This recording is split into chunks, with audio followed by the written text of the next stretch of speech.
থাকতো তাহলে তো আমি আপনাকে নিয়ে যেতাম না। নিন তৈরি হয়ে নিন, চা খেয়ে রওনা হবো।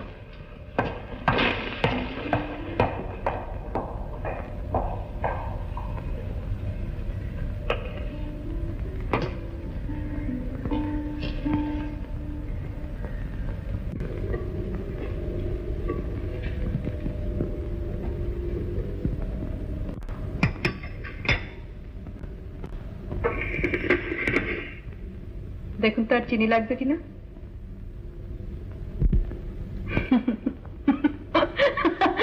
আপনাকে দেখে কি মনে হচ্ছে জানেন, স্টেজে নেবে এক একজন অভিনেতা পাঠ ভুলে যায় দেখেছেন, তখন না পারে পালাতে, না পারে অভিনয় করতে। হ্যাঁ, তখন লোকে তাকে দেখে হাসে।